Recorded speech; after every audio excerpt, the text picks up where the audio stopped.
Hola Emilia, buenos días.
Hola, buenos días a los presentes. Buenos días, profe. Eh, Chicos, yo puse que la clase era a las 9:30, pero tengo entendido que comienza a las 9:40. Entonces, ¿les parece bien que esperemos unos 5 o 10 minutos para que se integren sus compañeros porque puede que estén en clase? Sí, profe. Ya, vamos a esperar entonces unos 5 o 10 o la pregunta es, ¿estaban en clase anteriormente en el bloque anterior o no? Sí, salimos recién, así que tal vez por eso aún no se conectan. Ah, perfecto, ya, bien, no hay problema. Voy a esperar entonces unos 5 o 10 minutos, ¿vale? ¿De acuerdo? Ok.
Hola, profesor, ¿cómo está?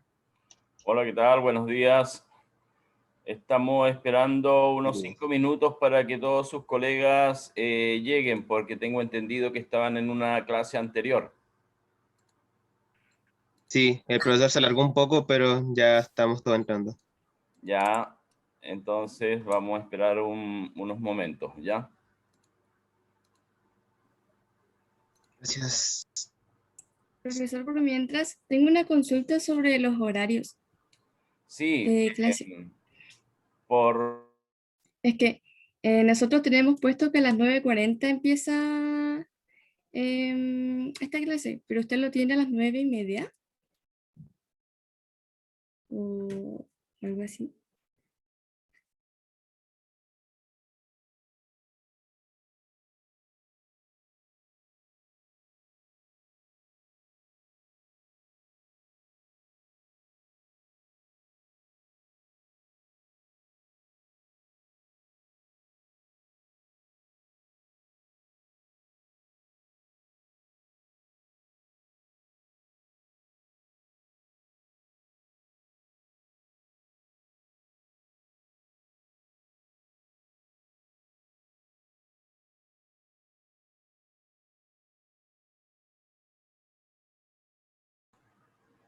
Ya, es que tenía el micrófono apagado. Lisette, ¿alcanzó a escuchar la explicación o no? Ay, profe, no pensé que se había ido a hacer algo y que no me Ah, había no, escuchado. no. Sí, te comentaba que por problemas técnicos de Zoom tengo que colocar a las 9:30, pero yo tengo entendido que sí, la clase comienza a las 9:40. Así que por eso estamos esperando que sus colegas lleguen. Así que tranquilas, no pasa nada, ¿ya? A las 9:40 oficialmente comenzamos la clase, ¿ya? Ah, ya, profe, ya, menos mal, muchas gracias. Ok.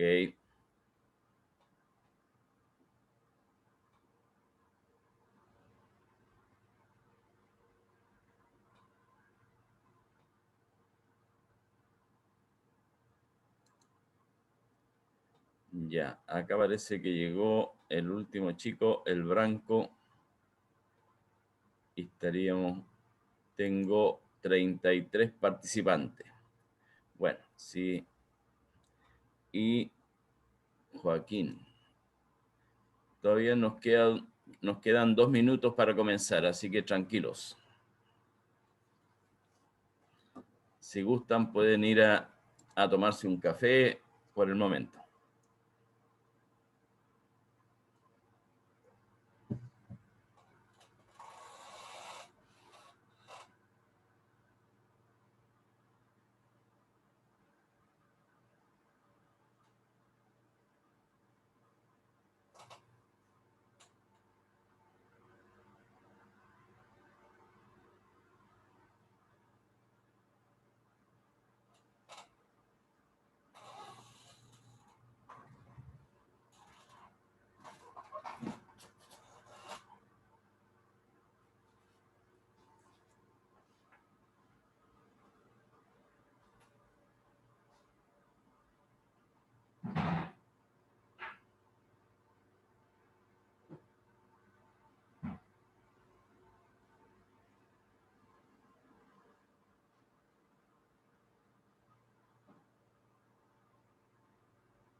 Ya, por ahí creo que estamos en la hora.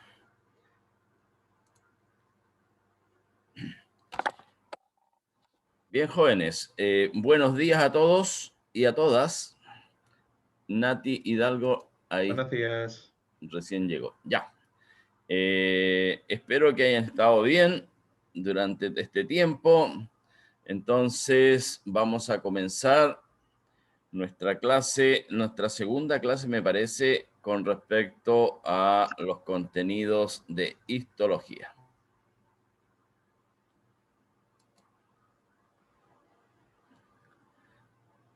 Como le comentaba a Lisette, por si alguien no llegó, no había llegado, la verdad que la clase comienza a las 9:40 y por problema técnico de Zoom yo tengo que colocar 9:30, pero la clase comienza a las 9:40, así que tranquilos y vamos de acá en adelante, vamos a comenzar a las 9:40, así que por el momento, mientras salen de la otra clase, pueden ir a tomarse un café y eso, ¿ya?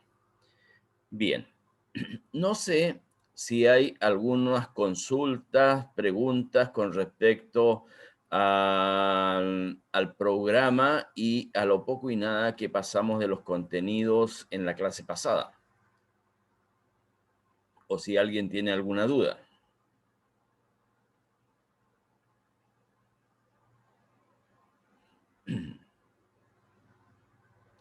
Bien, parece que no. Entonces, vamos a Una comenzar. cosa, profesor, las grabaciones, ¿usted por qué medio las sube? Las Eh, grabaciones. Yo se las mando a Fernando y Fernando la distribuye a ustedes a través de Drive. Excelente, muchas gracias. Ya. Bien. ¿Alguna otra pregunta?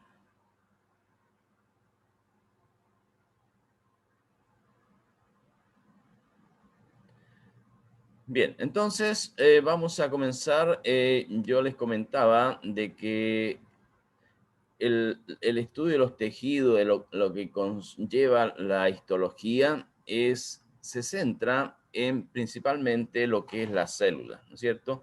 Vamos a recordar un poco nuestra biología celular y entender, ¿no es cierto?, que el buen funcionamiento de una célula en un tejido significa que el tejido está normal. Cuando estas condiciones se alteran, ya sea por algún efecto externo o interno, como es el caso de la apoptosis o la muerte celular programada, ustedes me imagino que recordarán eso, entonces en ese momento comienzan una serie de alteraciones, primero en la célula y posteriormente el tejido, y luego el órgano y el organismo. Entonces así ocurren las situaciones de alteración de tejidos en nuestro organismo. Entonces, moraleja, lo que hay que tener siempre presente, el buen funcionamiento celular. El día de mañana, ustedes cuando vean la unidad de histopatología, entonces en ese momento seguramente el profesor recalcará cómo están, lo importante que deben ustedes darse cuenta de cómo está el tejido, cómo están funcionando las células. Entonces, este esquema es simplemente, acá hay un esquema de lo que es la célula para recordar nada más, lo que es membrana celular, lo que es citoplasma, lo que es membrana nuclear, lo que es el núcleo, ahí está la eucromatina, heterocromatinas. Recuerden que cuando comienza el proceso de replicación, perdón, de mitosis, entonces allí se condensan los cromosomas de la especie. Bueno, acá al lado derecho tenemos una célula también a microscopía electrónica, ¿no es cierto? Microscopía electrónica de transmisión. Y se ve exactamente lo mismo, los núcleos, los lisosomas, el núcleo, perdón, los lisosomas, el ribosoma, el Golgi, el retículo, en fin, todos los elementos típicos de una célula. Entonces, eso creo que lo habíamos visto la clase pasada y también hablé de esto, de la mitosis, lo importante que era la mitosis. Acá tenemos, uy,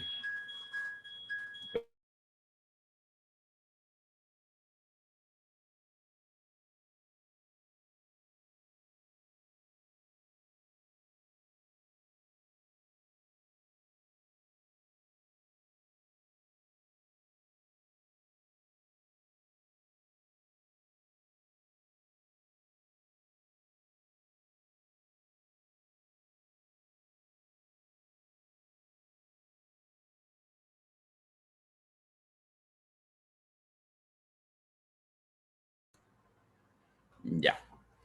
Entonces, como les decía, acá esta diapositiva representa al lado izquierdo lo que es la mitosis vegetal. Recuerden que acá la presencia de centriolos no está presente. En cambio, en la mitosis animal sí lo está, que es el esquema y la fotografía que tenemos al lado derecho.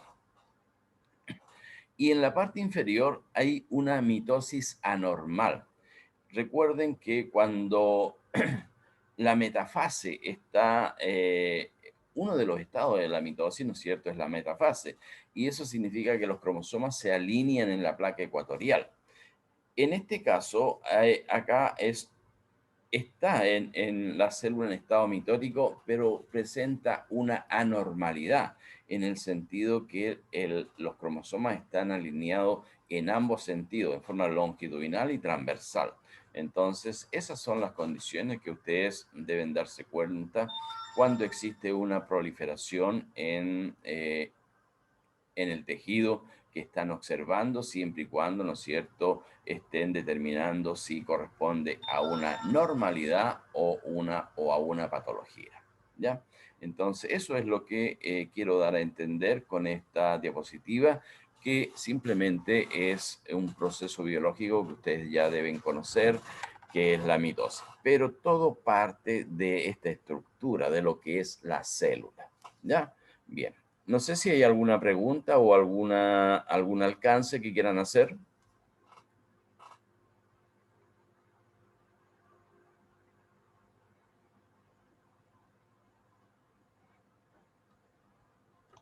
No, ninguno. Bien. Entonces, continuamos.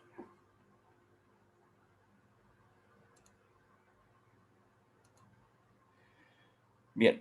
Lo otro que yo quería es darles más o menos una idea de cómo ha ido avanzando la microscopía, que el microscopio es un instrumento muy importante, en este caso para la histología, para la microscopía.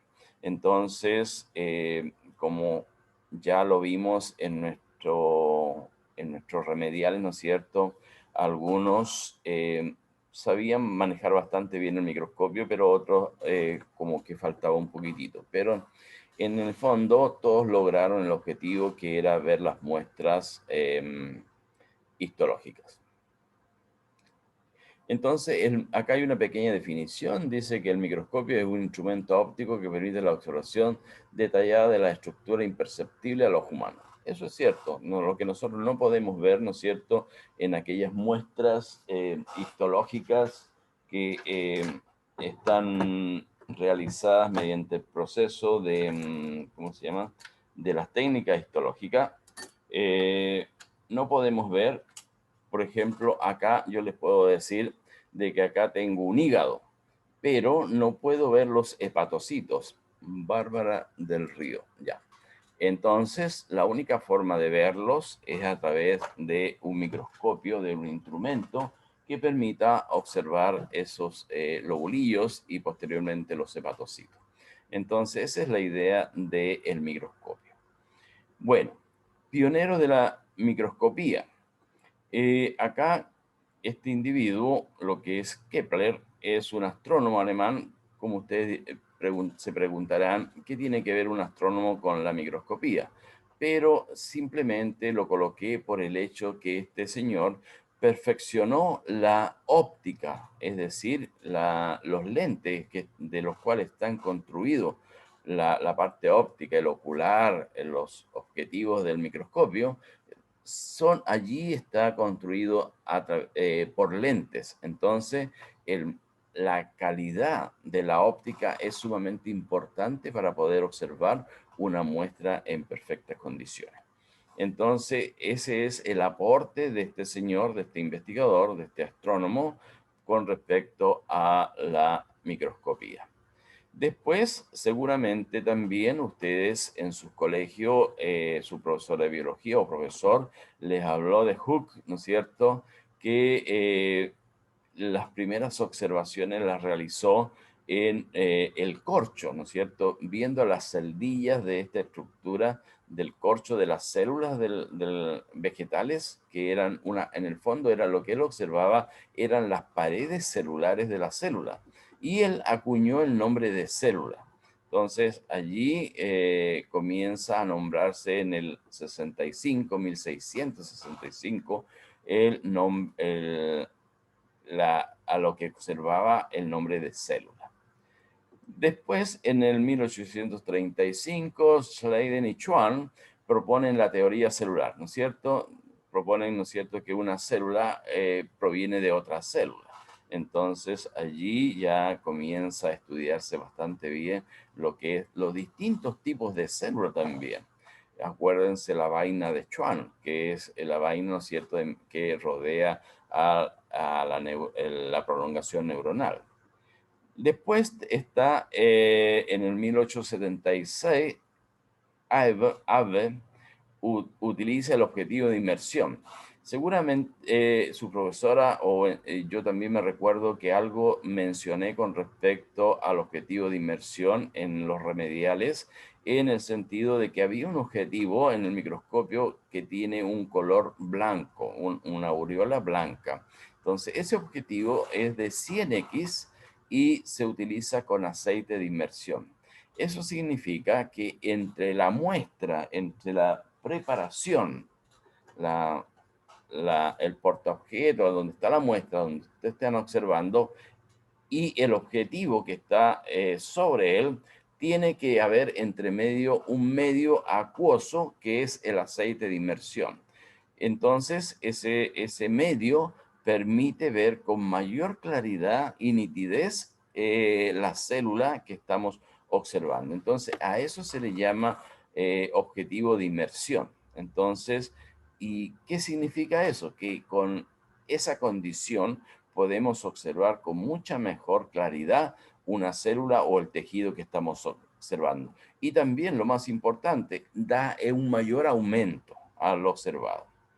Después está Rezio en 1881 y comienza a describir los tejidos animales. Entonces, él comienza a diferenciar lo que es el tejido nervioso, del tejido adiposo, del cartílago, del hueso, en fin, los distintos tipos de tejido que nosotros tenemos en nuestro cuerpo. Y luego en el 1900, ya ahí comienza, ¿no es cierto?, 1906, hay varios investigadores asociados a la microscopía y voy a mencionar estos que me parece bastante importante. El médico que es Santiago Ramón y Cajal, el médico que también es Golgi, que ellos obtuvieron su premio, el Nobel de Medicina, por los trabajos en neurocitología. Ellos trabajaron con lo que es las neuronas. Acá hay una diapositiva donde se ve al lado derecho a este médico que es Santiago Ramón y Cajal.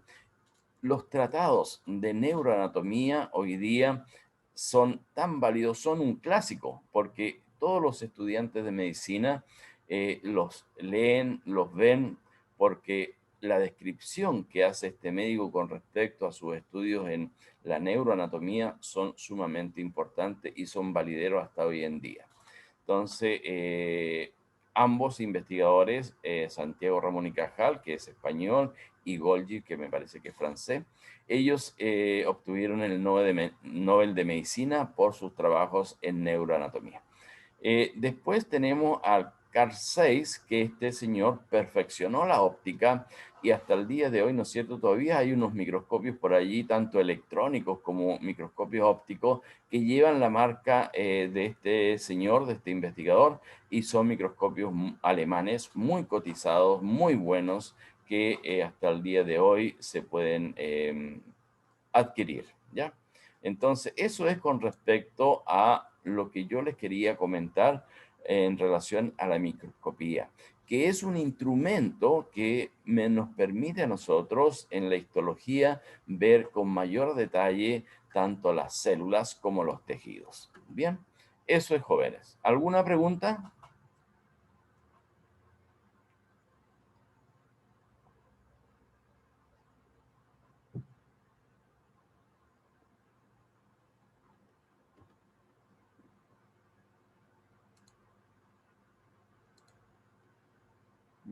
Parece que no hay ninguna pregunta, por lo tanto vamos a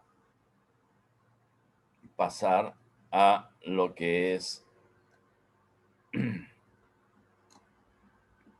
los tipos de microscopio.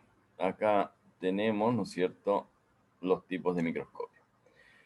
Esto es simplemente para redondear un poco de cómo vamos a llegar a lo que es las técnicas histológicas, que es nuestro primer, pero considero que no está de más poderles explicar un poco cómo son los microscopios y qué función tienen.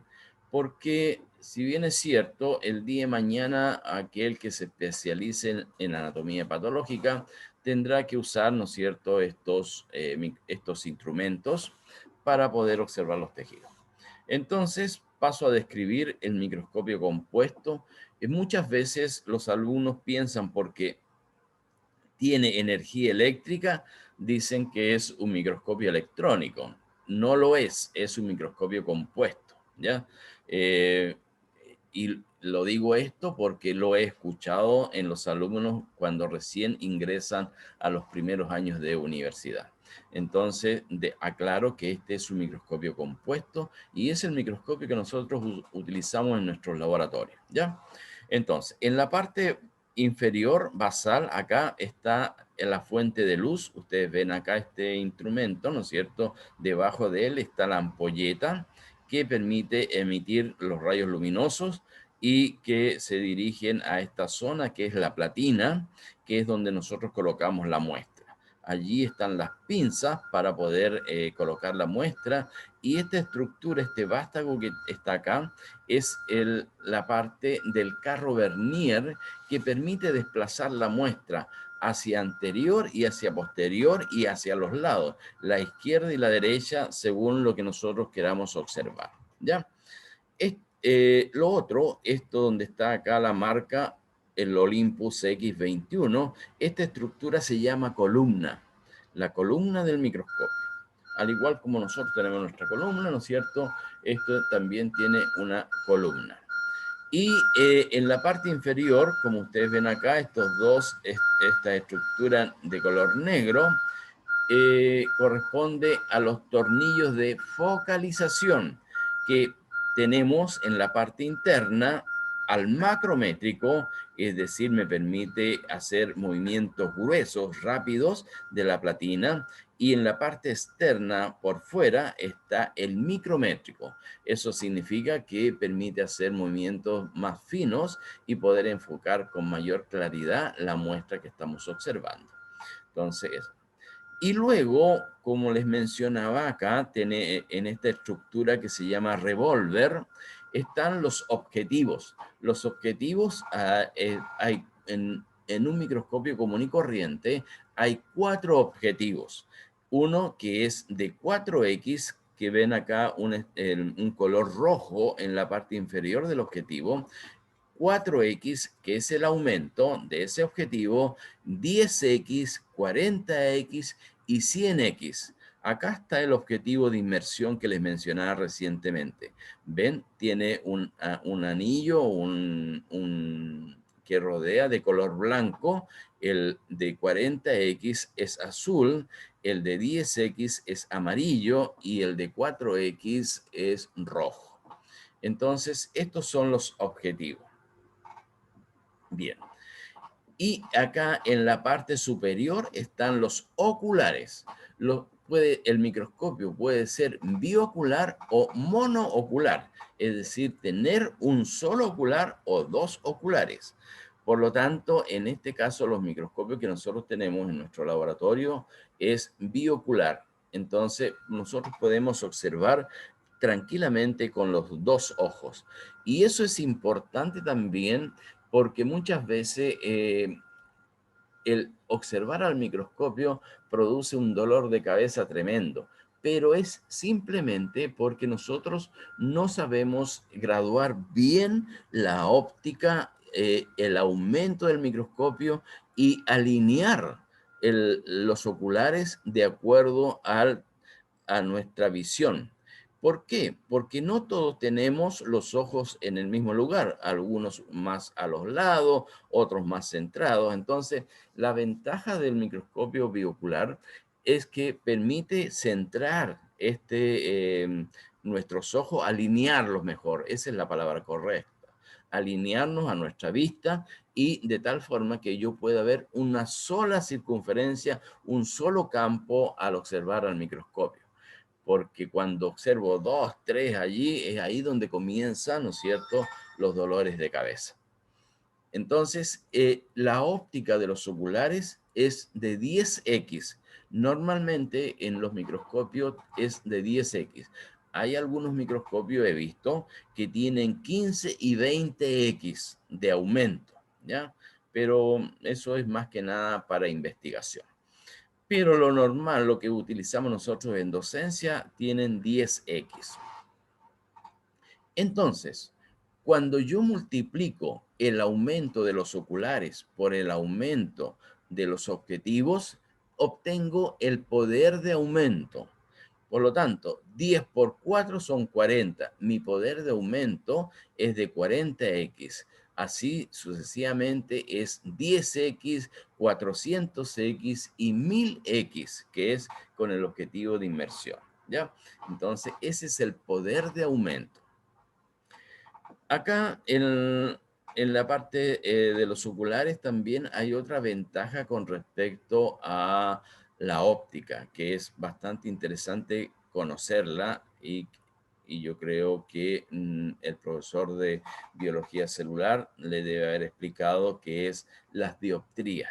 Aquellas personas que tienen problemas a la vista, que usan lentes, acá, y si por X motivo se olvidaron los lentes o quizás interfiere acá con la observación, yo puedo graduar de acuerdo a la óptica que le han dado a los lentes de la persona, las dioptrías correspondientes, que puede ser +1, +2, +1,5, en fin, lo que ustedes tengan de aumento en su óptica, en sus lentes. Entonces, eso es más o menos a grandes rasgos de lo que es el microscopio compuesto. Y dadas las circunstancias de lo que es la pandemia, ¿no es cierto?, he querido explicarles un poco de las partes y las ventajas de este microscopio compuesto, que es el que nosotros normalmente utilizamos en nuestros laboratorios. No sé si hay alguna pregunta con respecto a este instrumento, al microscopio compuesto.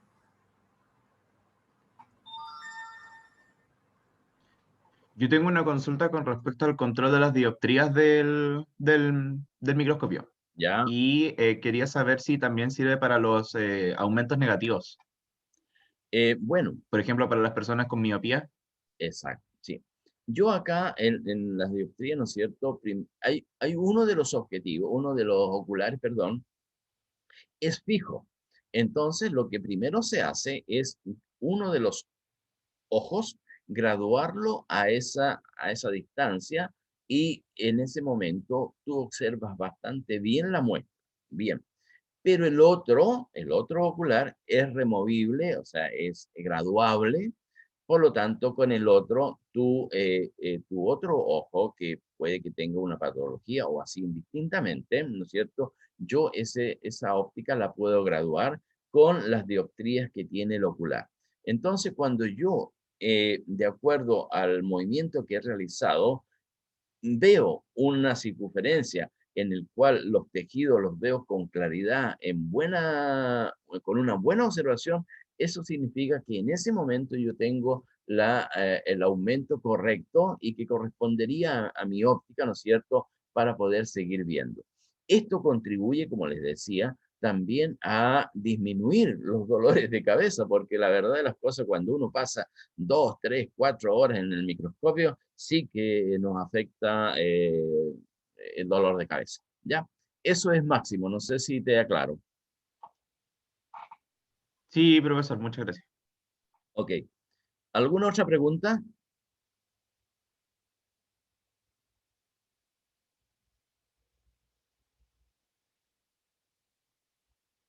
Bien. El otro microscopio que está... Profesor, Dígame, dígame. Profesor, ¿en todos los microscopios compuestos los lentes van a tener un aumento de 10 o en algunos puede tener más aumento, por así decirlo? ¿El 10X los oculares o los objetivos? Sí, en los oculares. Sí, como te contaba, hay algunos microscopios en los cuales me ha tocado trabajar, principalmente microscopios de investigación, en donde los oculares tienen un aumento de 15 y de 20X, ¿ya? O como también se pueden intercambiar, ¿ya? Pero son escasos. Yo, en mi todo recorrido he visto como 3, 4 microscopios en esas condiciones, ¿ya? Pero principalmente se utilizan en investigación. Eso es Christopher, me parece. Sí, sí, muchísimas gracias. Ok. ¿Alguna otra pregunta? Bien. Lo que tienen al lado, el microscopio de disección, también es llamado lupa. Nosotros, el área biología, ocupamos bastante esta lupa cuando hacemos zoología de invertebrados o botánica, sistemática de botánica, vemos la nervadura de las hojas, vemos, no sé, pues si estamos observando un coleóptero, que es lo suficientemente grande para y que impide colocarlo en el microscopio, pero está en un punto medio de la observación de nuestros ojos. Entonces, mediante este instrumento que prácticamente tiene las mismas condiciones, ¿no es cierto? Acá hay un solo objetivo, tiene los oculares, tiene la columna, tiene la fuente de luz, tiene el macrométrico y un micrométrico para agradar un poco, afinar un poco la observación, pero la óptica que presenta es menor, o sea, no es tan grande como en el caso del microscopio compuesto. Entonces, a esto se le llama lupa o microscopio de disección. ¿Bien?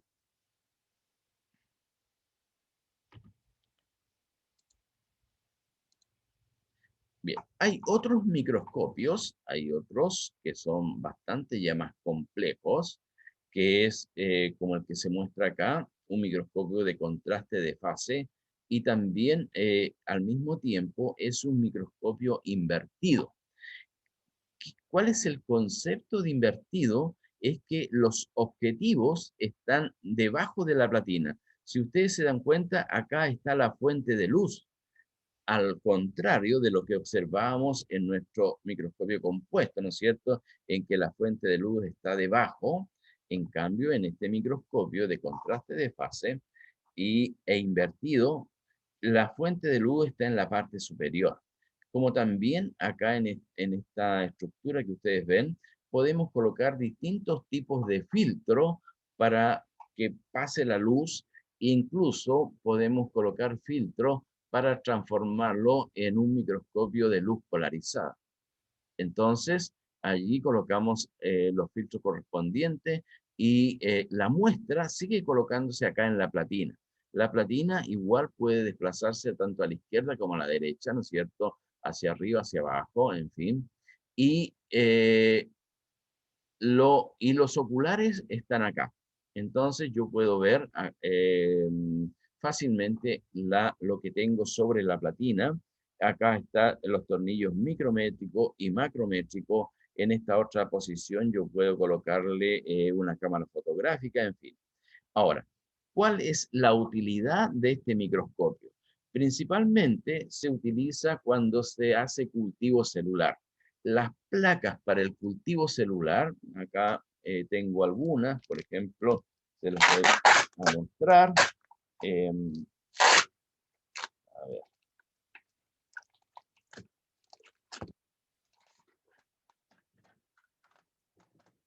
Estas placas que ustedes observan acá es para realizar cultivo celular. Entonces, como ustedes se pueden dar cuenta, son bastante grandes. Entonces, lo que sucede es que yo sobre la platina del microscopio, allí coloco esta placa y en cada uno de estos pocillos tengo células en cultivo. Entonces puedo ver claramente si están aumentando, disminuyendo, cómo va mi experimento con células que estoy cultivando, en fin. Entonces eso, este microscopio en particular me permite utilizarlo para lo que es cultivo celular. Entonces, este es el microscopio de contraste de fase o también microscopio invertido. Hay otros microscopios, como el que estamos acá a la derecha, que es el microscopio de fluorescencia. Más adelante vamos a ver lo que es los anticuerpos, cómo funciona. Entonces, los anticuerpos yo puedo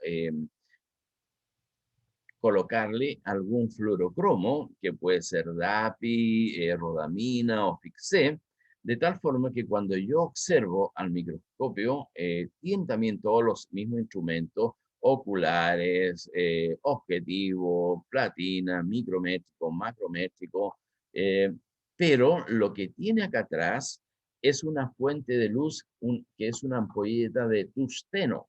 Entonces, esa luz permite hacer o incidir sobre los fluorocromos de rodamina o DAPI y yo los puedo visualizar.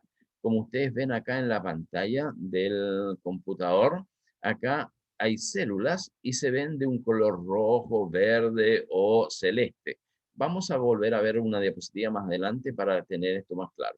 Pero lo que yo quiero destacar que este microscopio, mediante esta luz de tungsteno, me permite identificar diferentes tipos de organismos, como también diferentes tipos de células en un tejido que estoy observando. ¿Ya? Entonces, este es el microscopio de fluorescencia. Luego, bueno, ya hablé del microscopio de luz polarizada y después tenemos el microscopio de campo oscuro. Entonces, en este otro microscopio yo puedo graduar la luz y contrastar principalmente para ver tejidos frescos, ¿ah? El microscopio de campo oscuro. En fin. Y hay un microscopio que no lo he colocado acá, pero que seguramente ustedes en sus papers que han leído o seguramente alguien les ha comentado, que es el microscopio ¿cómo se llama? Aparte de luz polarizada, el confocal, el famoso microscopio confocal. Este microscopio, nosotros estamos acostumbrados a mirar imágenes en 2D, en 2 dimensiones.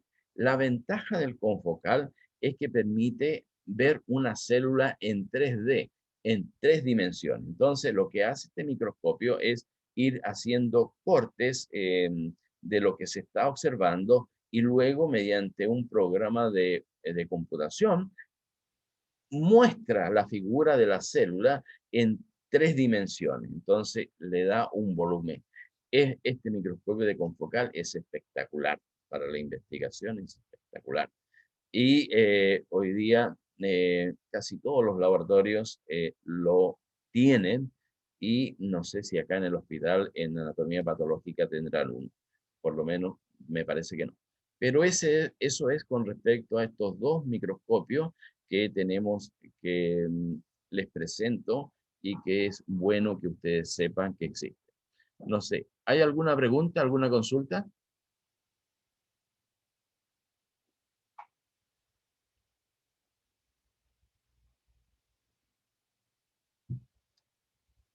Profe, Dígame. ¿cómo se llamaba la luz que está en la imagen de la derecha? Es una ampolleta de tungsteno. Ah, ya, ya. Gracias, profe. Ya. Esa ampolleta hay que cuidarla bastante, ¿ah? Tiene horas de uso. No sé, no me acuerdo, creo que son 500 horas nomás, ¿ya? Entonces, y es bastante cara, así que por lo tanto hay que cuidarla bastante. Eso es, me parece, Luisa, ¿no? Luisa preguntaba. Sí, profe, gracias. Bien. ¿Alguna otra pregunta?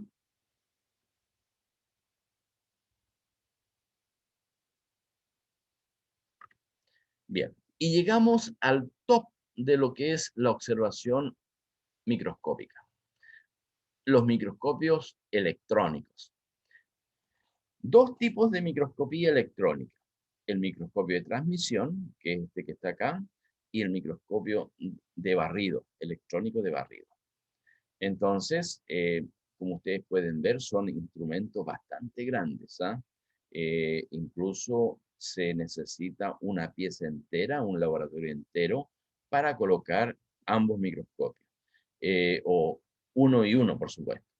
Y esa pieza debe tener cierta condición de temperatura, no debe sobrepasar los 18 grados Celsius. Entonces, y también la parte estática de la pieza también tiene que ser controlada, ¿ya? No puede haber cargas positivas ni negativas, tiene que haber un ambiente neutro en ambos tipos de microscopios. Entonces, antes de instalar un microscopio electrónico, se debe tener en cuenta todo eso, colocar una malla de Faraday, no sé si ubican en física, ¿no es cierto? En fin. Y una vez teniendo el ambiente en buenas condiciones para instalar el microscopio, se coloca este instrumento que es bastante importante en la investigación biológica. Entonces, paso a describir el microscopio electrónico de transmisión. La fuente de electrones está acá arriba, en la parte superior. Allí, ¿no es cierto?, cuando se le da cuerda o se le da, comienza a funcionar el microscopio, es desde este punto donde van a aparecer los electrones y van a atravesar esta estructura que es ¿cómo se llama? El cañón. Por acá bajan los electrones y nosotros por este orificio que está acá, por allí colocamos la muestra para observar. Entonces se abre esto, se retira, se coloca la muestra en un sistema que tiene adentro como vástago y después se introduce nuevamente y se cierra. Y al mismo tiempo se hace vacío en la columna, en el cañón, ¿ya? Se hace vacío y queda allí la muestra ya para ser observada. Puede ser observada a través de, primero, de los oculares que están acá debajo. Acá en la parte inferior hay una pequeña pantalla donde yo puedo ver lo que estoy observando, o también se puede observar a través de la pantalla de un computador pequeño. Este microscopio es un poco antiguo, es del 2002 más o menos. Y hoy día tienen unas tremendas pantallas, son espectaculares, muestran muestras en colores. En fin. Entonces, de esa forma yo puedo ver acá la imagen que estoy observando al microscopio electrónico de transmisión. Entonces, los electrones atraviesan la muestra y de esa forma se forma la imagen. Entonces, allí la puedo observar. Este es el microscopio electrónico de transmisión. El microscopio electrónico de barrido tiene casi los mismos principios y acá en este sector se puede colocar la muestra, ¿no es cierto? Acá está la fuente de electrones, atraviesan. Y la diferencia con el microscopio electrónico de transmisión es que los electrones, en este caso, llegan a la muestra y rebotan. Entonces, al rebotar, allí se forma la imagen. Se forma una imagen más o menos tridimensional. ¿Ya? Entonces, es bastante interesante la microscopía electrónica de barrido. ¿Ya? Hoy día se ha solucionado bastante algunos problemas de la microscopía electrónica de barrido que antiguamente necesitaba que la muestra fuese cubierta con polvo de oro, o sea, tenía todo un proceso. Hoy día la muestra se puede colocar fácilmente y observarla. Otra cosa importante es que también este microscopio electrónico de barrido puede identificar metales, ¿ya? Entonces, si una muestra X, no sé, de las momias Chinchorro, que dice que tenían arsénico, que tenían plomo, entonces este microscopio, aparte de entregar la imagen, acá que ustedes ven, también entrega un gráfico. En este gráfico puede decir que la cantidad de metal de plomo, ¿no es cierto?, es alta, que la cantidad de cobre es menor, en fin. Entonces, la ventaja de estos microscopios electrónicos de barrido es que también nos pueden aportar con datos importantes de la presencia de los metales que están en la muestra. Bien, eso es con respecto a los dos tipos de microscopios, el microscopio electrónico de transmisión y el microscopio electrónico de barrido. ¿Alguna pregunta?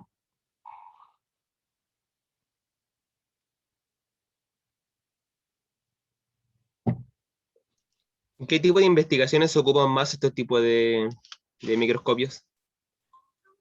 Cualquier tipo de investigación, desde la biología básica hasta la arqueología, también la patología. Por ejemplo, me comentaba el médico que está en anatomía patológica, ¿cómo se llama? El Ortega, me decía que él en algún momento tuvo que trabajar con microscopía electrónica en su perfeccionamiento. Entonces, en todo momento, y me contaba de que las muestras de riñón con respecto a lo que es cáncer de riñón se ven a microscopía electrónica también, ¿ya? Entonces, la respuesta es en toda investigación, en lo que se te pueda ocurrir o principalmente en la que necesites una observación más detallada, allí está la microscopía electrónica para ser usada.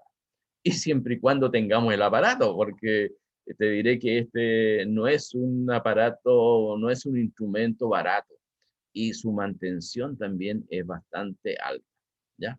Eso, Christopher, ¿no? Sí, muchas gracias.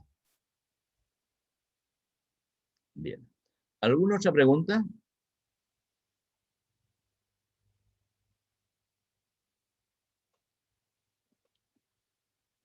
Bien. Las imágenes que entrega, acá he colocado algunas imágenes para que más o menos se den cuenta la diferencia. Y a mano izquierda está una imagen de microscopía electrónica de transmisión, donde se observa el epitelio del intestino delgado.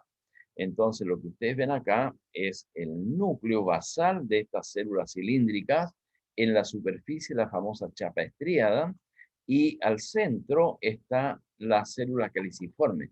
Recuerden ustedes que en el intestino, en la tráquea, existen estas células caliciformes que son glándulas unicelulares que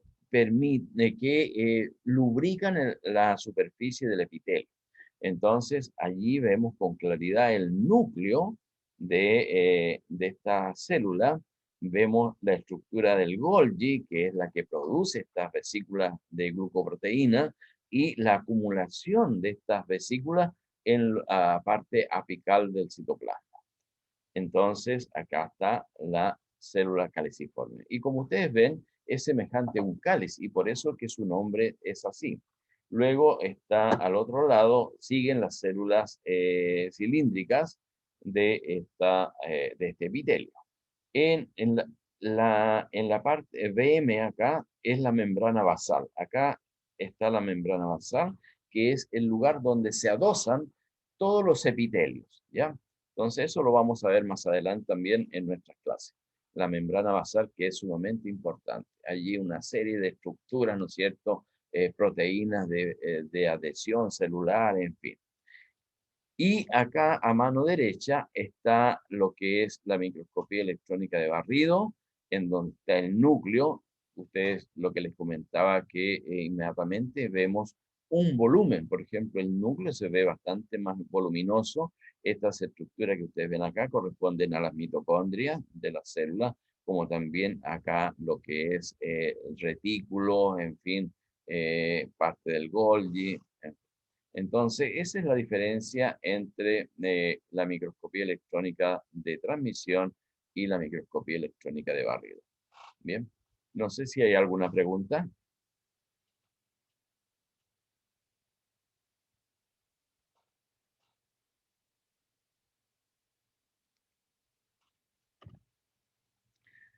Bien, y vamos a pasar a los métodos de estudio de la célula. Entonces, con lo anterior, concluyo con lo que es la microscopía, es decir, los instrumentos que a nosotros que nos permite a nosotros ver con mayor claridad los distintos tipos de tejidos, los distintos tipos de células.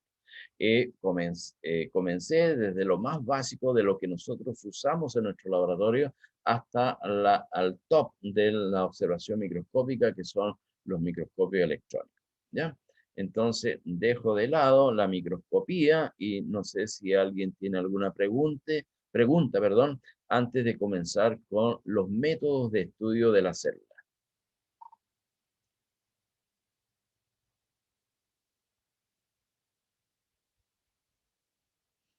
Bien.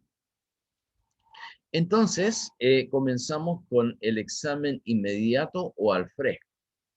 Bueno, no sé, bueno, ustedes el año pasado no tuvieron biología práctica, o sea, los laboratorios, pero me imagino que el profesor les debe haber comentado de cómo se obtenía un tejido o cómo se observaba células, por ejemplo, cuando uno quiere observar mitocondria, núcleo, lo que hace es obtener un raspado de mucosa bucal interna, ¿no es cierto?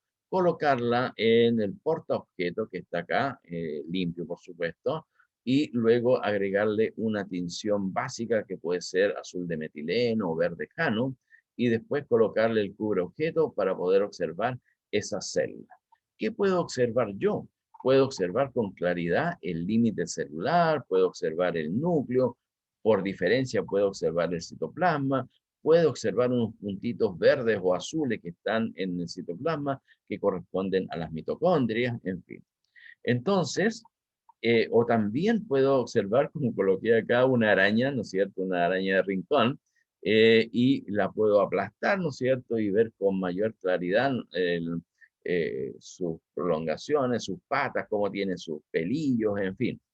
Entonces, ese es un examen inmediato o al fresco. ¿Por qué? Porque yo lo preparo en el momento.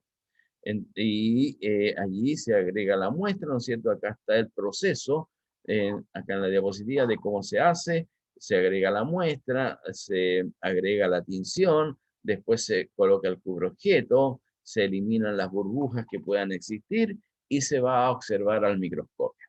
Entonces allí al microscopio es lo que yo les he comentado, que puedo observar el núcleo, el citoplasma, el límite celular. Pero lo curioso es que esta muestra no se puede preservar en el tiempo. Cuando mucho demorará, permitirá una observación buena durante el tiempo que transcurre el laboratorio, es decir, 1 hora, 2 horas. Pero posterior a eso, la muestra comienza con un proceso de deshidratación y ya no podemos observar con claridad lo que habíamos observado al comienzo. Entonces, en eso consiste el examen inmediato al fresco. La ventaja está en que puedo observar en forma rápida esa célula, pero la desventaja está que no la puedo conservar. Entonces, acá debajo, ahí dice que puedo observar el material vivo, es una muestra temporal, lo que les acabo de decir. Puedo utilizar colorantes vitales como el azul de metileno, el verdejano, el rojo neutro o suero fisiológico, ¿ya? Todos esos colorantes puedo yo utilizarlos para observar con mayor claridad el núcleo, la membrana, el citoplasma, en fin. Entonces, a esto yo le llamo examen inmediato o al fresco.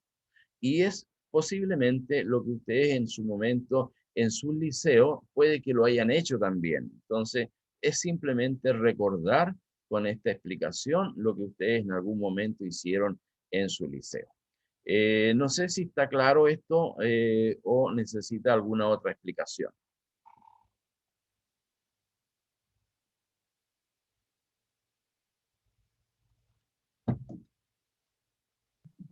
Está claro, profesor. Vale, gracias, Daniela. Bien.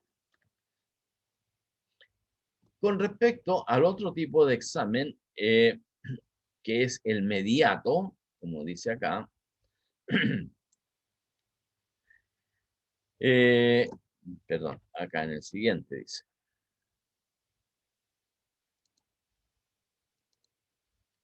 Acá, el examen mediato o lo que es las técnicas histológicas.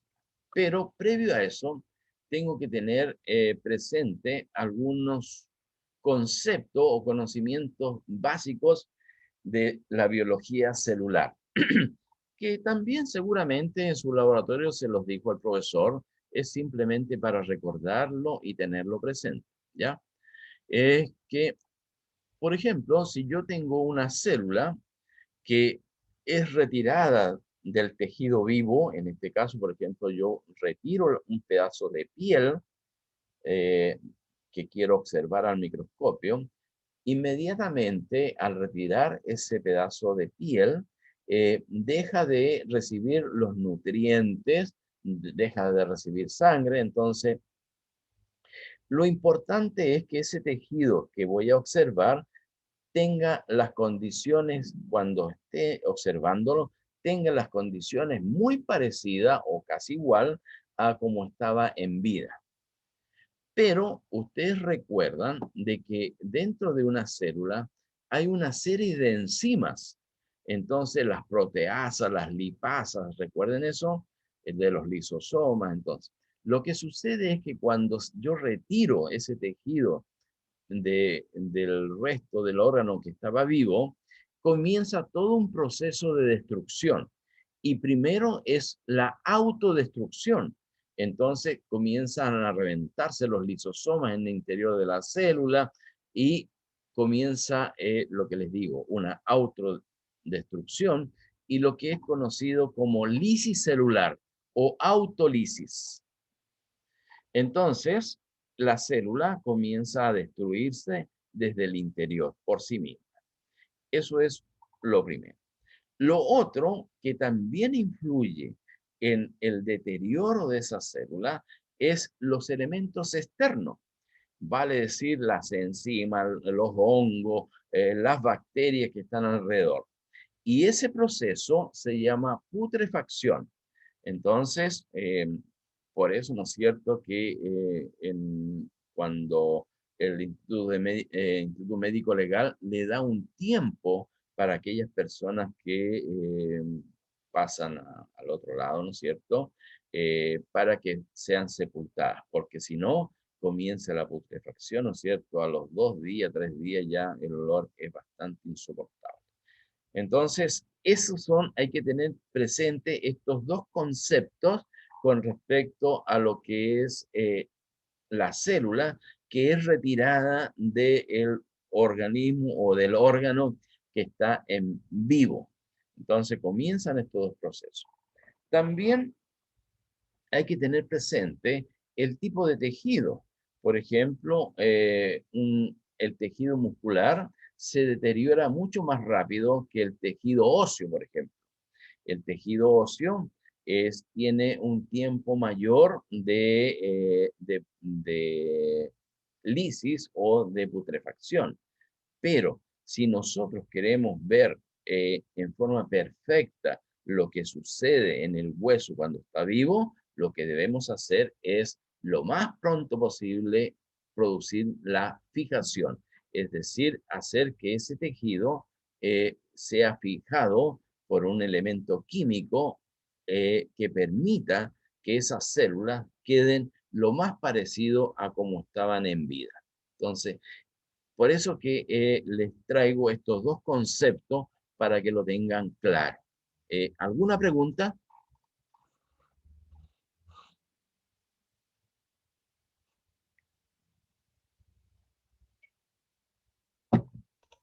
Yo tengo una consulta. Dime más. Sé que autolisis no es apoptosis, pero putrefacción es lo mismo que necrosis. Necrosis, sí. Bueno, Ah, ok. la apoptosis es la muerte celular programada y hay dos formas de cómo sucede la apoptosis, ¿ya? Lo importante de entender la apoptosis es que no es un proceso reactivo. A ver, imaginémonos que en un cajón de manzana hay una de ellas que está echándose a perder y a las finales, si lo dejamos eso allí, ¿no es cierto?, va a comenzar a deteriorar las que están alrededor. Eso es necrosis. En cambio, en el caso de la apoptosis, es que esa única manzana se va a autodestruir, pero no va a dañar al resto de las células. Entonces, ese es el concepto, para un poco explicarlo, ¿no es cierto?, desde el punto de vista coloquial, por así decirlo, el proceso de apoptosis. Entonces, la apoptosis no es reactiva, no daña las otras células que están alrededor. Entonces, la apoptosis puede ser desde dos puntos de vista, a producirse interna, ahí el citocromo C, bueno, toda una historia que en algún momento les contaré, o les contaron ya, el citocromo C, ¿no es cierto?, estimula al núcleo para que comience la destrucción de la célula. También es posible que a través de la membrana lleguen las señales necesarias para que esa célula en particular comience el proceso de apoptosis.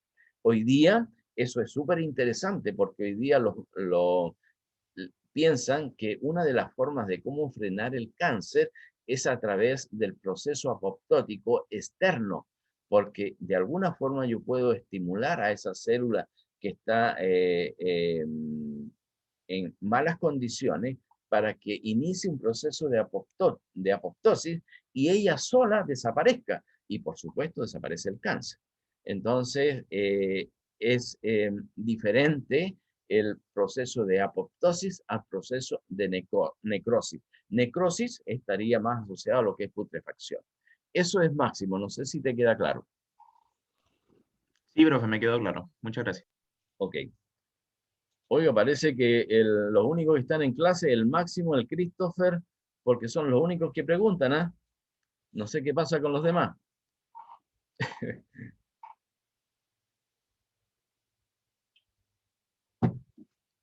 Y me parece que Daniela también preguntó. ¿Y la Lisette? ¿Lisette, estás por ahí o no? El año pasado preguntaba harto la Lisette. Sí, profe, pero es que ahora estoy anotando todo, entonces estoy súper atenta a lo que dice. Ah, ya. No, no hay muchas preguntas. Ya, Lisette. Bien. Bueno, continuamos entonces.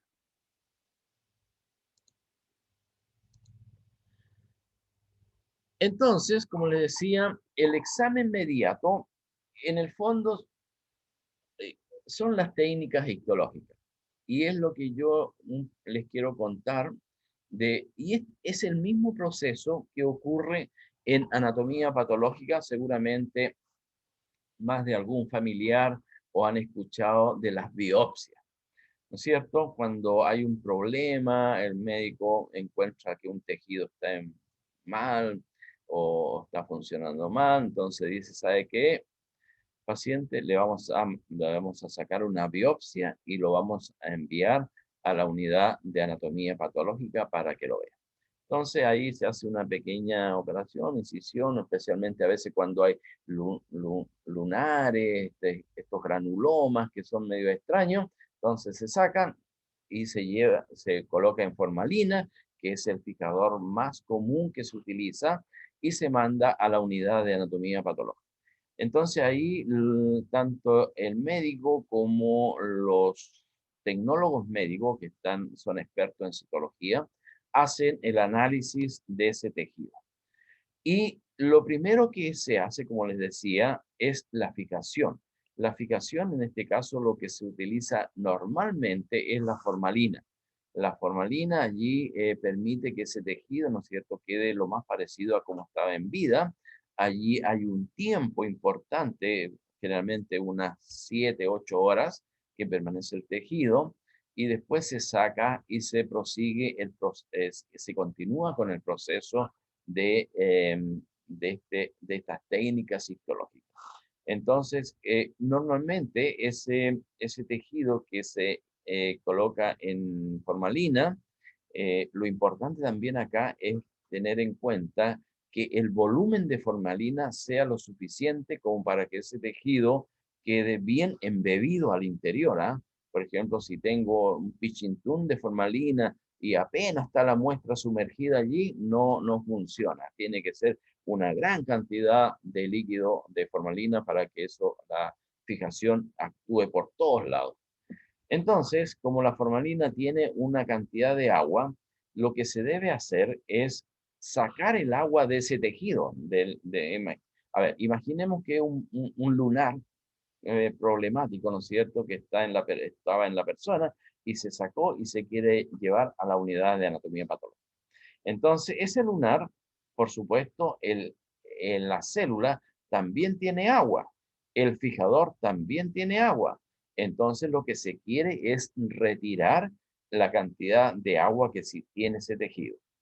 Entonces, para ello, se coloca en alcoholes ascendentes. Como ven acá ustedes, etanol de 70, 90, 96 y alcohol absoluto o alcohol de 100. Al proceso este se le llama deshidratación, como ustedes ven acá, deshidratación.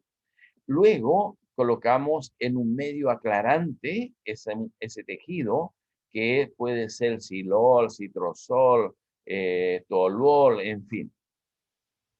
Ese es un medio aclarante. Y este medio aclarante también permite que la parafina histológica, que en un comienzo está a un más o menos 60, 70 grados Celsius, que está en la estufa, permita, ¿no es cierto?, que ingrese al tejido de tal forma que por todos los recovecos de ese tejido entre la parafina y quede ese lunar sólido, que quede consistente, para que después con el instrumento que se llama micrótomo se puedan hacer los cortes lo suficientemente finos de 6, 8 micrones para poder observarlo al microscopio. Entonces, acá hay otro proceso, la inclusión en parafina. Ustedes ven que hay un tiempo, 1 hora, 2 horas en la primera, segunda, tercera parafina, y después se coloca el tejido, este lunar, al interior de estos cacharros, a estas estructuras que están acá, en forma de L, y se le agrega la parafina líquida. Se espera por lo menos unos 15, 20 minutos para que se solidifique y por lo tanto queda allí el lunar al interior de la parafina y se transforma en lo que nosotros conocemos como el taco. Allí, ¿no es cierto?, observen ese punto medio violeta que está allí. Entonces, allí estaría el lunar y todo lo demás blanco alrededor es la parafina.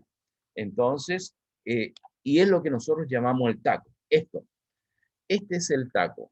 Y alcanzan a ver, no sé si se alcanza a ver, al interior está algo verde, que en su momento yo utilicé el famoso Winolan, que es otro tipo de fijador. Entonces lo que están allí son intestinos de ratón. Entonces, ahora está el taco formado y después de este momento lo llevo al micrótomo para que se realicen los cortes. Entonces, este proceso es lo que nosotros conocemos como técnicas histológicas. Pero no termina todo acá. Luego de este proceso comienza el otro proceso, que son los cortes histológicos. ¿Alguna pregunta con respecto a este inicio de las técnicas histológicas o el examen mediato?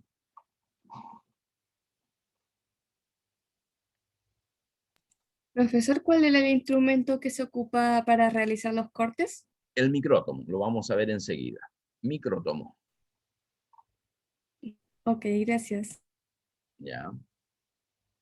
¿Alguna otra pregunta?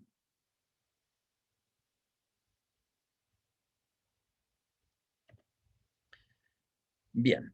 Acá, bueno, esto debiera ser después, pero lo voy a explicar inmediatamente. Entonces, acá hay una secuencia, primero que nada, de las técnicas histológicas y que implica también un poco, luego voy a explicar en qué consiste la tinción, para que también lo tengan claro, ¿ya? Entonces, como les decía, primero que nada, la muestra, el lunar ese, tengo que fijarlo. En este caso lo fijé en formalina, pero, que es un fijador. Pero también hay otro tipo de fijadores, ¿eh? Como el que mencioné, como el Winolan, que principalmente se utiliza en tejidos más delicados. el Senker, el Carnoy, en fin, hay una gran cantidad de fijadores para usarlos en particular lo que yo quiero observar y tener mayor definición en el tejido o en la célula. Después viene lo que vimos, la inclusión en parafina, luego viene el corte histológico, que en este caso es de 6 micrones, también puede ser de 8 y de 15 micrones, dependiendo del tejido. Por ejemplo, si el tejido es tejido nervioso, a mí me conviene hacer cortes de 15 micrones, porque las células nerviosas son grandes, son voluminosas. Entonces, para poder ver bien cómo es esa célula, se utiliza corte de un grosor de 15 micrones. Luego tenemos la hidratación.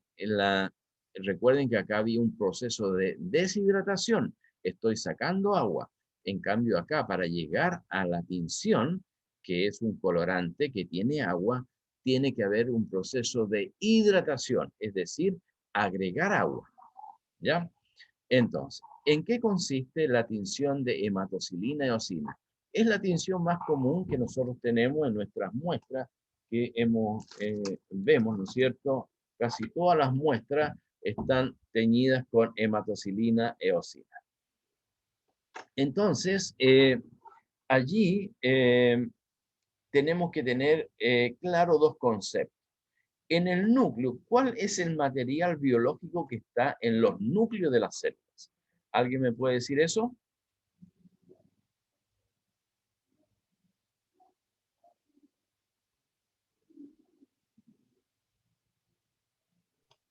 Bueno, principalmente el, el líquido que contiene el material hereditario. Ya, perfecto. ¿Y cómo se llama eso? eh, Ácidos nucleicos.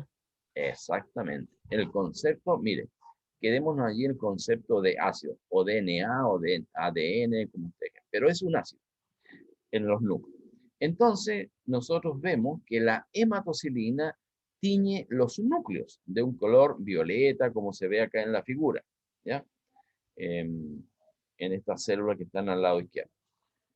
Y allí incluso podemos ver en el nucleolo, podemos ver la eucromatina, la heterocromatina, pero quedémonos con el concepto que la hematocilina tiñe los núcleos.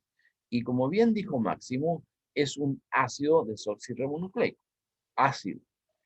Entonces, si ustedes un poco coloquialmente, ustedes que son jóvenes, ¿no es cierto?, cuando ven a alguien y dicen, hay química, ¿eh? Cuando nos atrae a alguien, hay química. Entonces, pero ¿cuál es el concepto de ese decir? Porque si ustedes recuerdan de su química general, cuando las cargas son positivas, las dos positivas, lo que sucede es que, ¿qué es lo que sucede? O cargas iguales. Se repelen. Repelen. Se repelen, ¿no es cierto? Entonces, pero para que haya una atracción, tiene que haber cargas positivas y cargas negativas. Entonces, allí hay una atracción. Bueno, nosotros a veces decimos, hay química. En este caso es exactamente lo mismo. Las cargas, el ácido que está en el núcleo, ¿no es cierto? Por lo tanto, la hematocilina es químicamente básica, por lo tanto, se atrae y se une a el material nuclear por este proceso químico. Entonces, de esa forma suceden las tinciones. Todo lo contrario, la eosina reconoce el citoplasma porque, ¿no es cierto?, allí hay, sería la eosina básica, perdón, ácida y el citoplasma básico, entonces queda coloreado de un color rosado. Ese es el concepto básico de todas las tinciones que nosotros utilizamos para observar las células, los tejidos, en el caso de acá de la técnicas histológicas. Espero que haya quedado claro este concepto, ¿no es cierto?, del proceso de tinción, del por qué ocurre. No sé si hay alguna pregunta.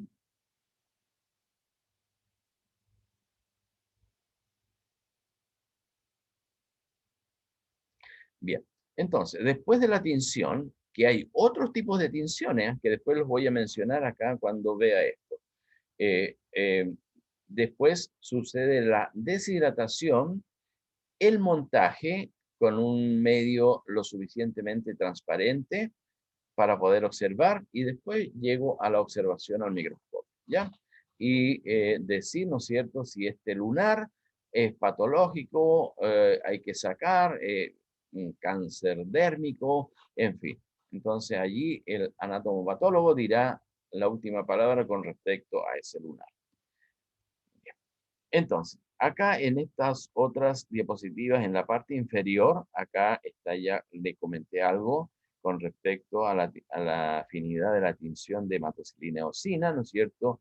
Por eso que los núcleos se tiñen con la hematocilina y el citoplasma con la eosina. De tal forma que se observa el núcleo y el citoplasma y los límites celulares. Cuando yo estoy trabajando a microscopía óptica, lo que tengo que decir que son acá los límites celulares, porque no logro visualizar una membrana celular, pero yo sé que allí está la membrana celular, por si acaso. Puede decir que el profesor no sabe que está la membrana celular ahí, pero lo más correcto es eso, hablar del límite celular. Bueno, acá hay un frotis de sangre, ¿no es cierto?, que también vamos a ver más adelante, o que podríamos haber visto si es que hubiésemos estado en condiciones normales, en donde se coloca una gotita de sangre y con el portaobjeto se estira esto y se forma el frotis.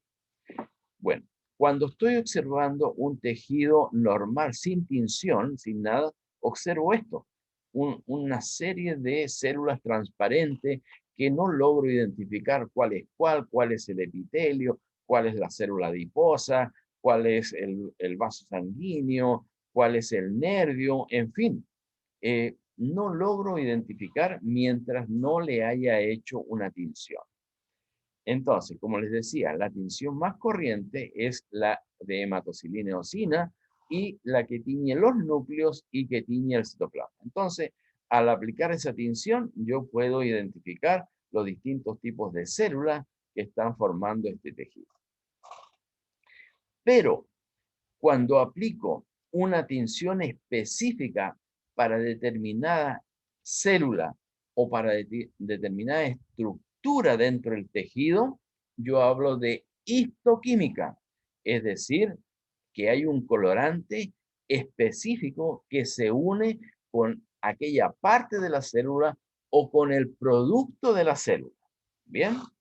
Entonces, bueno, en este caso, por ejemplo, puedo usar una tinción argéntica en donde identifica la secreción glucoproteica de la célula caliciforme. Puedo identificar lo que es las fibras elásticas que están en la parte inferior de la membrana basal. En fin, puedo también identificar, ¿no es cierto?, la chapa estriada, pero solamente con la tinción argéntica. Pero no puedo identificar la célula cebada que está acá en esta posición. Pero si utilizo la tinción de azur A, puedo identificar inmediatamente y diferenciar de las otras células del tejido la célula cebada. Miren, se colorea inmediatamente de un color fucsia, ¿no es cierto? Y logro identificar a todas las células cebadas que están en ese tejido. Entonces, desde este principio funciona la histoquímica para lograr identificar los distintos tipos de células que tengo en un tejido o los productos de una célula, como es el caso de la histoquímica con el ácido periódico de Schiff o PAS. El PAS me identifica a mí los hidratos de carbono. En este caso, la célula caliciforme secreta glucoproteínas. En la membrana basal también hay hidratos de carbono.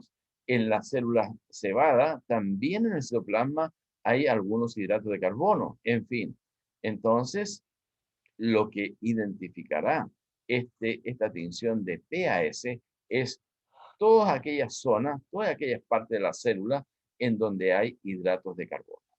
Entonces, esa es la forma cómo funcionan las tinciones desde el punto de vista químico, desde el punto de vista histoquímico, en lo que es las técnicas histológicas, y que es sumamente importante para lograr identificar o una célula o una secreción de la célula o una parte del tejido en particular. Eso es con respecto a esta diapositiva. No sé si alguien tiene alguna pregunta, alguna consulta.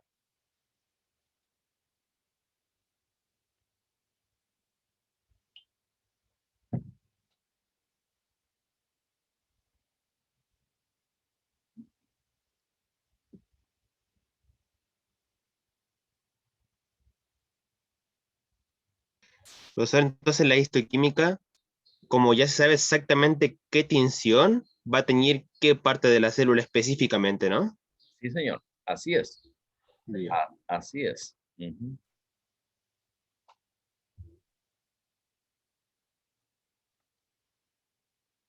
Bien, vamos a avanzar. Bueno, acá hay una explicación un poco de lo que he comentado, les he hablado. Los tipos de fijación, ¿no es cierto? Eh, como se ve acá, eh, algunos hablan de fijación histológica o citológica, pero lo importante es que mantiene la arquitectura celular. Es decir, lo que yo les comentaba, lo interesante de la fijación es mantener el tejido, la célula, lo más parecido a como estaba en vida. Eso es lo fundamental de la fijación. Y luego hablamos recientemente de una histoquímica. Acá estoy hablando de algo más específico.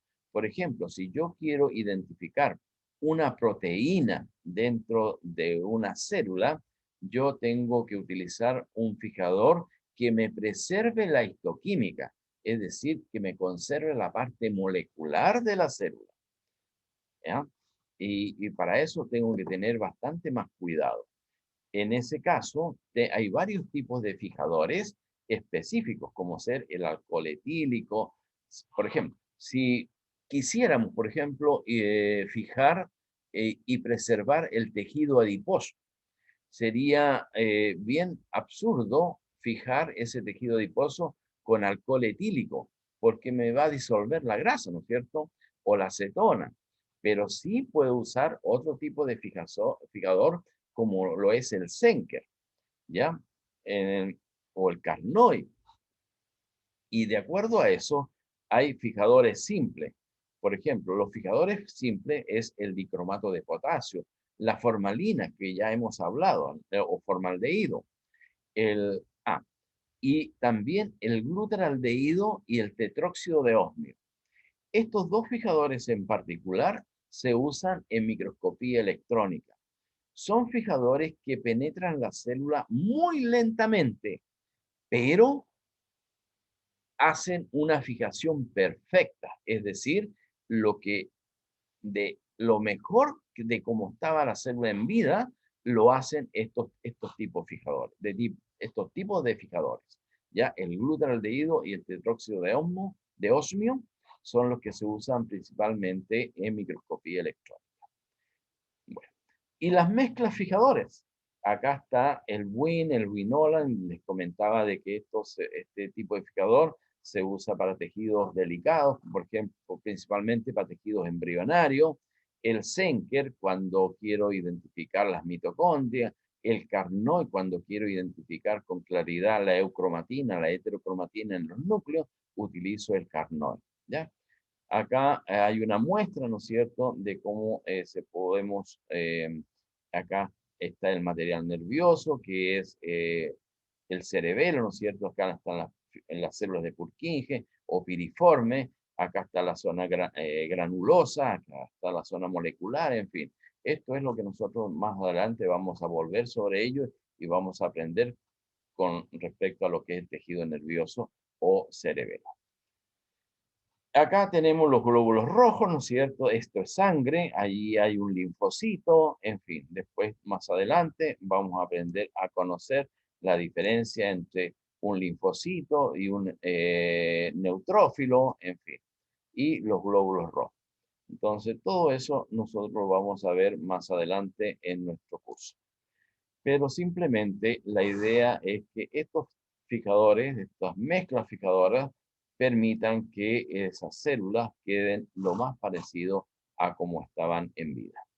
Bien. ¿Alguna pregunta?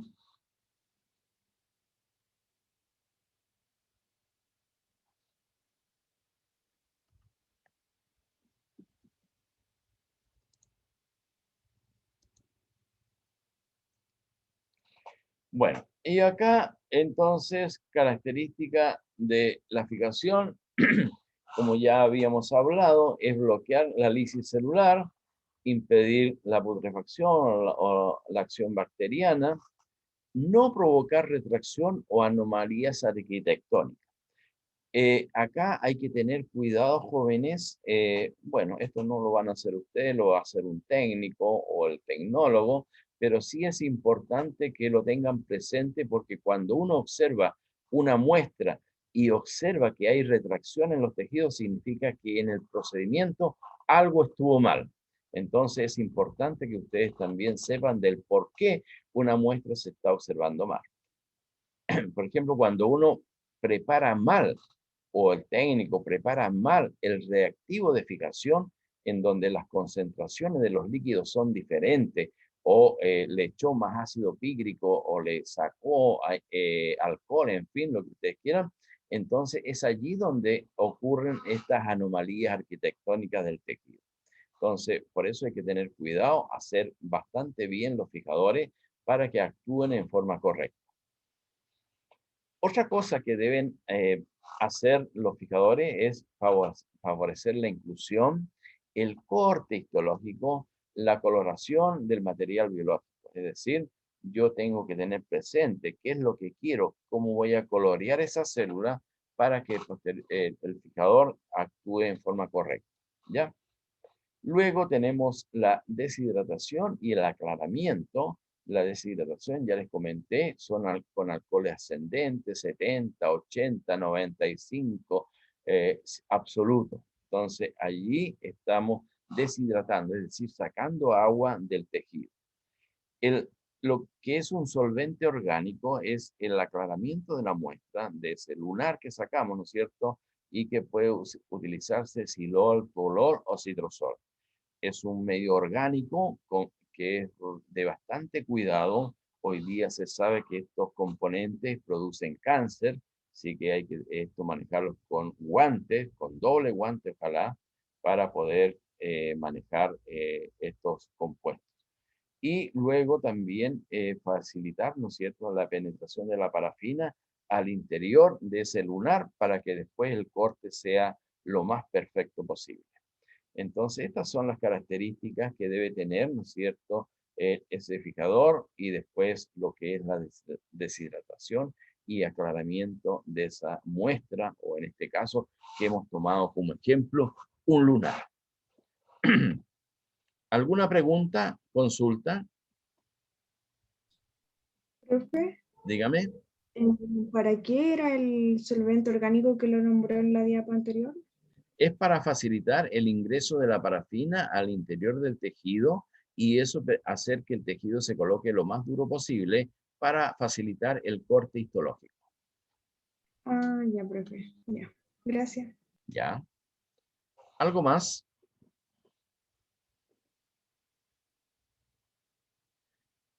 Bien. En una de las diapositivas anteriores, voy a regresar acá.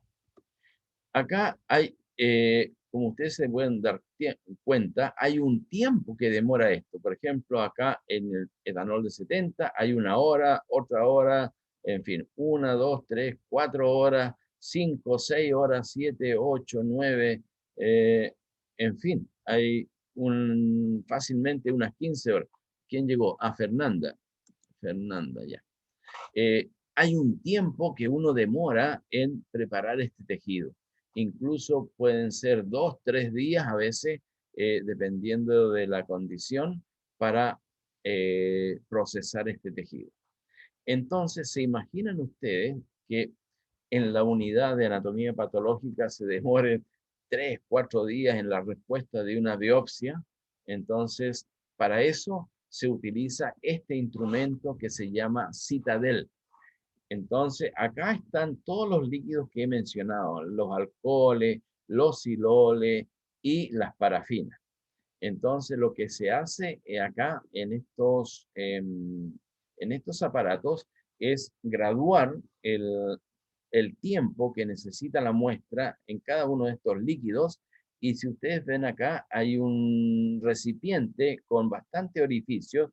Entonces, en su interior se colocan la muestra. Y las muestras se colocan, me esperan un poquitito, voy a traerles el cacharrito donde se colocan las muestras.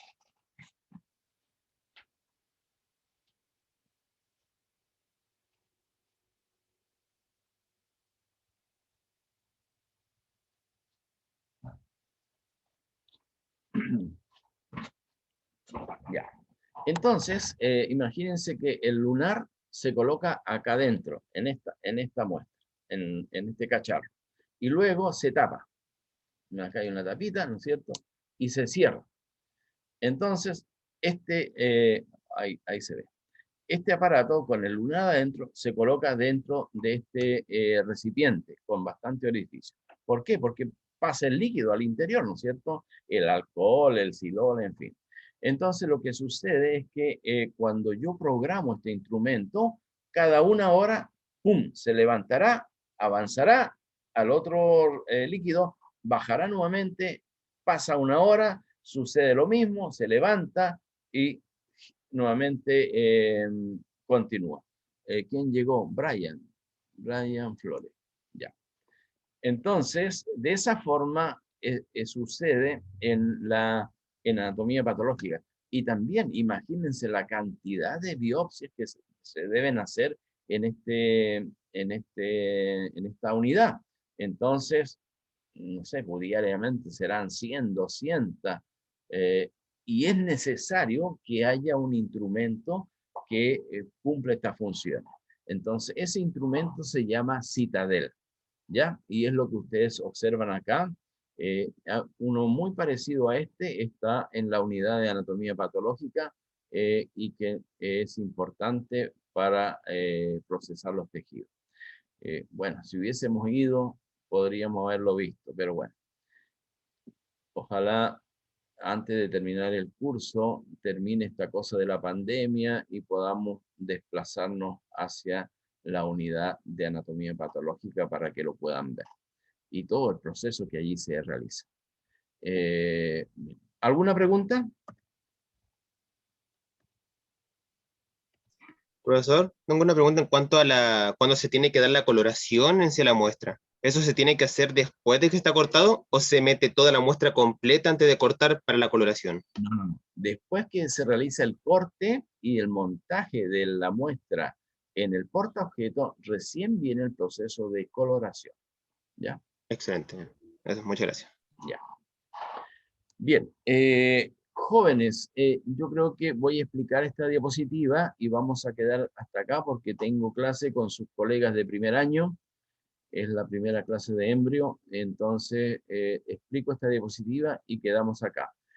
Laboratorios no van a haber, esta semana no hay laboratorio, pero sí comenzamos la próxima semana porque les voy a explicar un poco mejor lo que es las técnicas histológicas, porque esa unidad yo lo llevaba normalmente al hospital para que conocieran eso, pero como no podemos ahora, voy a tratar de hacer un laboratorio explicando en qué consiste esa unidad, ¿ya? Entonces, explico esto. Bueno, acá estos son los recipientes en los cuales se puede colocar la muestra. Es decir, el lunar que nosotros hemos tomado como ejemplo, lo podemos colocar acá y luego se vierte en su interior la parafina líquida y espero que se solidifique y después obtengo, ¿no es cierto?, lo que ya les he mencionado, lo que es el taco. Entonces la muestra está adentro y la parafina alrededor. Hay distintos instrumentos, por ejemplo, puede ser esta L, en donde acá se coloca la muestra y luego se vierte la parafina. Pero también normalmente se utilizan estos recipientes. Bien, ahora, para microscopía electrónica se utiliza ¿cómo se llama? resinas, son resinas. No sé si ustedes han visto alguna vez el famoso Araldic, que es una resina que se mezclan dos soluciones, se hace un batido allí y se le coloca a la muestra. Entonces, las resinas se utilizan principalmente, también se pueden usar en microscopía óptica, pero generalmente son para microscopía electrónica. Entonces, y los ultrafinos. Entonces se coloca la muestra dentro de la resina y se espera que se solidifique y se forma un taco, por supuesto, mucho más chico que esto, pero muy semejante, en donde en vez de parafina por fuera hay resina y al interior está la muestra.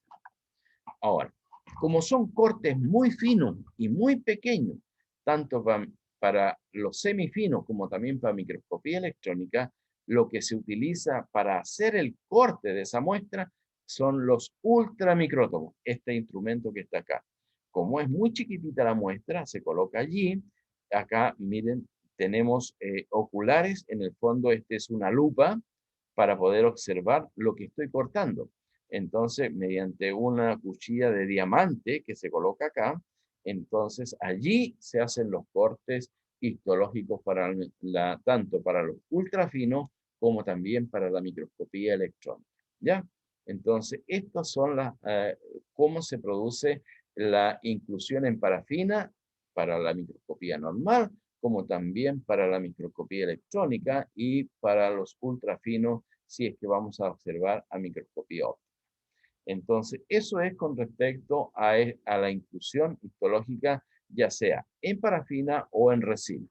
No sé si alguien tiene alguna pregunta.